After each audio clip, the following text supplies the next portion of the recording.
En psicología clínica se dice que el problema más agudo del hombre no tiene que ver con lo que sabe, sino con lo que hace. En otras palabras, el hombre sufre no por no saber, sino por no saber cómo actuar. Por eso creció tanto en años recientes la lista de libros sobre cómo hacer cosas, cómo ser papá, cómo leer más rápido, cómo tener amigos, cómo cocinar, cómo ganar más dinero, cómo cuidar el jardín, y la lista es interminable. Refleja el deseo del hombre por saber qué hacer. Por supuesto, hay temas que son muy complejos y los libros de cómo hacerlo no han crecido mucho. O compra usted un libro de matemáticas si lo necesita. Lee filosofía si se lo requieren. Estudia astrofísica si está tomando el curso, pero no te compras esos libros porque quieres ser un mejor ser humano. En otras palabras, el ser humano, a pesar de buscar el cómo hacer las cosas, espera que el cómo también venga con cierta comodidad de la vida. Por eso hay otros títulos que no son famosos, tales como cómo conocer a Dios, cómo obedecerle, cómo leer la Biblia, cómo parecerme más a Jesucristo. Esos no son bestsellers. Con esto lo que estamos sugiriendo es que usted hoy va a descubrir la diferencia entre lo que es la religión y lo que es la fe. Cuando en la fe escogemos el camino fácil, no estamos buscando a Dios. Estamos usando la religión para aplacar nuestra conciencia. Pongámoslo de otra manera, más del 90% de los habitantes de tierras hispanas nos declaramos religiosos. ¿Pero qué religión practicamos? La del discurso, la de la pose, la del gesto, la del rito. Si eres científico dirás, ¿y qué voy a hacer? Estoy controlado por el hipotálamo y mis deseos son los que mandan.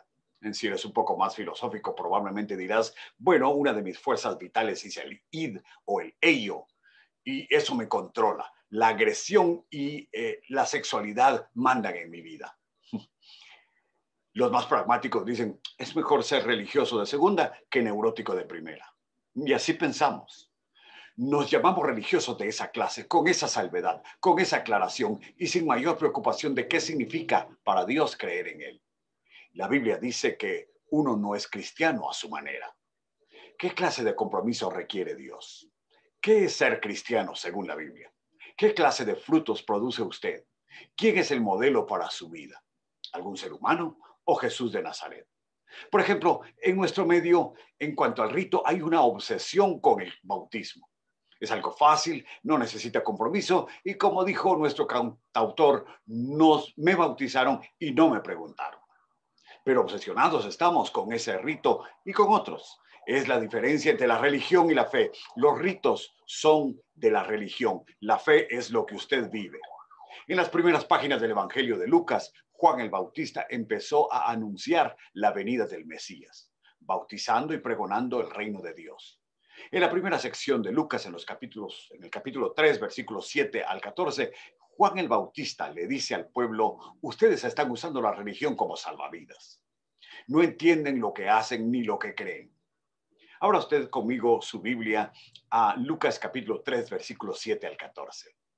Veamos el mensaje que predicaba Juan el Bautista. Cuando usted lee Lucas 3, 7 al 14 repetidamente, hay una enseñanza que salta a la vista. Lo que Lucas dice en palabras de Juan el Bautista acá es que la fe que cambia la vida produce actos de justicia. En primer lugar, encontramos en los versículos 7 al 9 que la fe que cambia su vida, otros la usan por razones equivocadas. Y una razón equivocada, dice el versículo 7, es el temor. Juan no les habló en términos dulces a sus oyentes. Después de todo, dice que era el pueblo el que salía a él en grandes números para ser bautizados por él. Pero Juan tenía la sospecha de que no estaban ahí buscando el compromiso, sino la comodidad. Mire el versículo 7. Juan dice que eran multitudes las que buscaban el bautismo de Juan. Y a ellos Juan les dice, oh generación de víboras, ¿quién os enseñó a huir de la ira venidera? ¿Qué buscaban? El bautismo de Juan. El bautismo es uno de los ritos más buscados en tierras hispanas. Es como si Juan de nuevo nos dijera, ¿quién os enseñó a huir de la ira venidera? Estamos queriendo escapar de la ira de Dios bautizando gente a diestra y siniestra sin ton ni son. ¿O es que realmente estamos preparando a creyentes para seguir a Jesucristo? La figura con la que Juan se refirió a los oyentes es la de víboras, que huyen del incendio de la hierba seca. El juicio es certero, dice Juan, y las víboras lo saben. ¿Y qué les enseñó si las víboras tienen un cerebro del tamaño de un frijol? Bueno, a las multitudes, en cambio, quizá les enseñó su propia conciencia. Ahora, Juan no responde, no espera, perdón, respuesta a la pregunta ¿quién os enseñó? Del versículo 7. Pero en la Biblia se nos enseña que hay un día para rendir cuentas ante Dios. Y ese día es seguro. Y Dios es un juez sabio y compasivo, pero también es justo. Usted y yo no podemos jugar con ese juez. Y hoy debemos escoger si vamos a llegar ante Dios como nuestro Padre o como nuestro juez. A ese día, cuando le veamos como juez, Juan le llama el día de la ira venidera. ¿Sabía usted que hay unos 1900 versículos en los 4 evangelios que narran la vida y los hechos de Jesús? Y de esos 4 evangelios o de esos 1900 versículos, por lo menos hay unos 60 versículos, el 3% que hablan del infierno. Y 192 versículos, el 10% que hablan del cielo. En otras palabras, en 13% del contenido total de los evangelios se nos habla del destino eterno. Pero lo más importante aquí es el 87% restante que nos dice cómo vivir sabiamente. Y de eso habla este pasaje. Ahora, la Biblia también dice que Dios nunca obligará a nadie a ir al cielo, de la misma manera que Dios no obligará a nadie a ir al infierno. La Biblia dice que escoger a dónde va usted tras la muerte es una decisión que usted hace ahora. Así es como Dios respeta la libertad humana con que Él nos creó. Por eso el temor es una razón equivocada para acercarse a Dios. Pero mire, en segundo lugar, que otra razón equivocada es el orgullo, versículo 8. En el versículo 8 les ordena hacer frutos dignos de arrepentimiento. El Salmo 1 dice que el hombre que medita en la ley es como un árbol que da fruto. Jesús dijo, por sus frutos los que conoceréis. Y Pablo habló del fruto del Espíritu, que es amor, gozo, paz, paciencia, benignidad, bondad, fe, mansedumbre, templanza. Los judíos en el versículo 8 decían, somos descendientes de Abraham. Eso no es fruto, eso es orgullo. Es como la gente dice hoy en día, nacimos en un hogar cristiano, vivimos en una familia cristiana, pertenecemos a una nación cristiana, a una civilización cristiana. Y nada de eso cuenta, dice Juan el Bautista. Dios puede levantar hijos a Abraham aún de estas piedras, dice Juan. Se lo digo más claro, su tradición religiosa no importa. Dios no está para hacer organizaciones ni grandes ni pequeñas, sino para formar a su Hijo Jesucristo en los creyentes. ¿Lo ve usted? Estos se prendían del rito, del discurso, de la pose, del gesto, pero no de Dios. Así que el orgullo religioso no cuenta para Dios. ¿Por qué? Porque la razón equivocada no es suficiente para enfrentar el juicio de Dios, dice el versículo 9.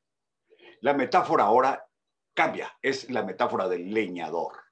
Dios es como el leñador que está viendo qué árboles dan fruto y están en buen estado. Los árboles secos y sin fruto, nos enseñan los agricultores que sus ramas dan cabida realmente a insectos y a gusanos y a polillas y a toda clase de animales que pueden matar a los árboles buenos. Mire cómo lo dice Juan, todo árbol que no da buen fruto se corta y se echa en el fuego. Pero Juan no está hablando de agricultura, sino del juicio de Dios. De modo que las razones equivocadas no son suficientes para enfrentar al Dios justo que hemos pretendido burlar. ¿Qué vemos hasta aquí? En primer lugar, que la fe que cambia la vida a otros les sirve para tranquilizar su conciencia, pero están equivocados. Y ahora mire, en segundo lugar, ¿qué nos dice el texto? Dice que la fe es una forma de vida que manifiesta la justicia de Dios, versículos 10 al 14. La justicia de Dios nos lleva a preguntarnos qué debemos hacer, según el versículo 10. La Biblia dice que en materia religiosa, una de las preguntas más comunes es esta, que leemos en el versículo 10. La gente le preguntaba a Juan, ¿qué debemos hacer? Como consejero, maestro, pastor, esta es una de las preguntas que más me han hecho. Cuando la gente está en apremios, en crisis, en desesperación, pregunta, ¿y qué hago? ¿Qué debo hacer? Tengo la sospecha que esta es también una de las preguntas más frecuentes hechas a los psicólogos. La Biblia dice que un joven rico se acercó a Jesús y le preguntó: Señor, ¿qué debo hacer para heredar la vida eterna? Lo tenía todo: juventud, riqueza, pero estaba preocupado por la vida eterna.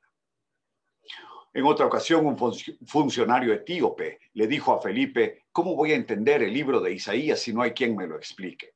La Biblia dice que después de la explicación eficaz de Felipe al etíope, el etíope fue bautizado y siguió su camino al oriente de África.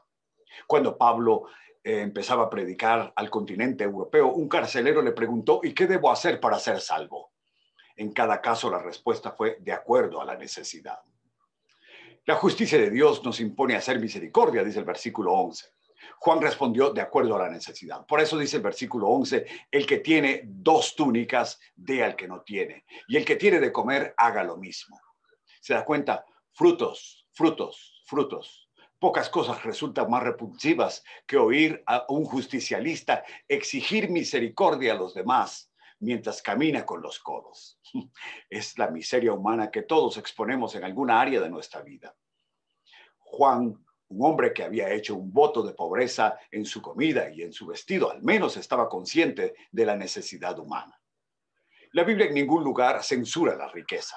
Lo que censura en muchos casos es dejarse poseer por ella. Un corazón blindado a la misericordia, una actitud de censura a los ricos que Dios nunca enseñó. Lenguas afiladas que mientras discursan contra la pobreza tienen la billetera cerrada. Un teólogo alemán del siglo pasado decía que una de las maravillas de la riqueza es que nos permite ser generosos. No dijo que debemos regalarlo todo, dijo que podemos ser generosos. Eso es lo menos que se espera de una persona que tiene medios: generosidad. Todos debemos aprender a ser generosos. Recuerda Miqueas 6:8, oh hombre, él te ha declarado lo que es bueno. ¿Y qué pide Jehová de ti? Solamente hacer justicia, amar misericordia y humillarte ante tu Dios. Pero también dice el texto que la justicia de Dios nos impone ser honestos, versículos 12 y 13. Ahora, entre los que preguntan qué haremos, llegan unos publicanos. ¿Quiénes eran los publicanos? Los cobradores de impuestos, la recaudación tributaria. Trabajaban para Roma y eso los hacía particularmente odiados porque servían al enemigo. Juan no les dice que abandonen sus trabajos, les pide que no pidan más de lo que deben pedir. Mire lo que dice Juan en el versículo 13. Dice: no exijáis más de lo que os está ordenado. Estos trabajos extorsivos y discrecionales, frente a ellos el consejo de Juan es: no se presten a ninguna forma de abuso. Las historias de altos funcionarios del sistema tributario en nuestros países abundan. Y lo que vemos es que toman víctimas potenciales, les inician un juicio discrecional y luego les piden cantidades millonarias para levantarles el juicio. Y son historias que hieren la dignidad ciudadana. En nuestro continente, en nuestro contexto que se dice religioso, en nuestro país que se llama cristiano y devoto, pero tan corrupto, si usted es religioso, pague sus impuestos. Si usted es funcionario, deje las corruptelas. Si usted quiere más ingresos, trabaje más, pero no le robe al pueblo. La justicia de Dios también, dice el texto, nos impone no usar la fuerza para obtener riqueza. Versículo 14. Dice que también llegaron los soldados romanos a preguntarle a Juan el Bautista qué hacer. Se da cuenta cómo la palabra de Dios debe permear todas las esferas de la vida. Mire el versículo 14. ¿Qué haremos?, dicen los soldados. La pregunta aparece 3 veces en el texto y las respuestas de Juan son directas, como si fuesen las instrucciones dadas a un niño. Los soldados deben dejar las amenazas para reunir dinero. Es la coacción que anuncia el uso de la fuerza. Hay entre los jóvenes muchos chicos que fueron con su mamá a la iglesia de niños. Muchos de ellos se conmovieron y decidieron seguir a Jesús cuando chicos, pero hoy no saben qué hacer porque quizá ahora son parte de una maquinaria que exige dinero. No se han enterado que parte de ser creyente es trabajar con sus manos para ayudar al que tiene necesidad, como dijo San Pablo. Pero esa ayuda que se da a otros siempre es voluntaria. Si tú quieres seguir a Jesús, a ti también te está llamando el Señor en esta hora. ¿De qué nos habla esta parte del pasaje? Nos dice que la fe es una forma de vida que manifiesta la justicia de Dios. Bien, ¿qué hemos visto en este pasaje? En conclusión, el pasaje nos dice que la fe que cambia la vida produce actos de justicia. La fe, si es verdadera, transforma la vida. El psicólogo clínico Jordan Peterson dice que la fe no depende de lo que decimos, sino de lo que hacemos. No importa tu discurso, ni es útil para ti, ni para el prójimo, ni para Dios, si terminas haciendo algo diferente a tu discurso. Importa por eso lo que haces. Yo diría que la fe tampoco depende de las excusas que usamos para hacer nuestra voluntad. La fe es más que estar obsesionados con el bautismo como los hombres y las mujeres de nuestro día. Ni el discurso, ni la pose, ni el gesto, ni el rito le interesan a Dios. El Antiguo Testamento resume los 613 mandamientos de una manera práctica. El Salmo 15, por ejemplo, en 11 declaraciones de cómo agradar a Dios. En Isaías 33:15 nos lo resume en 6 afirmaciones. En Miqueas 6:5 habla de 3 cosas que Dios quiere. Y Amós 5:4 habla de una cosa. Una sola cosa quiere Dios. Buscadme y viviréis, dice Amós. No al cohecho, no a la violencia, no al chisme, sí a la justicia, a la misericordia, a la humildad, caminar en justicia, hablar la verdad, no al dinero de la violencia, no a la mordida, no a oír propuestas sanguinarias, no ver cosas malas, sino cerrar tus ojos a ellas. Esos 4 pasajes cambian al religioso en un hombre de fe. Aquel que habla de cosas que no entiende se transforma en un hombre que practica lo que entiende, que practica la fe verdadera, que hace las cosas que sí son importantes para Dios. Porque para Dios es importante hacer su voluntad, que es buena, agradable y perfecta. Y eso es lo que predicó Juan el Bautista. Oremos. Señor, te damos gracias por este mensaje. Nuestra vida, Señor, necesita un avivamiento. Pero ese avivamiento, Señor, no empezará con otros, empieza por mí. Señor, recordamos que no es a mi madre, ni a mi padre, ni a mi hermano, ni a mi hermana, sino a mí, Señor, a quien tú llamando estás. Levanta, Señor, una generación que se ocupe no de hablar de ti solamente, sino también de vivir para tu gloria. Oramos, Señor, en el nombre de Jesús. Amén.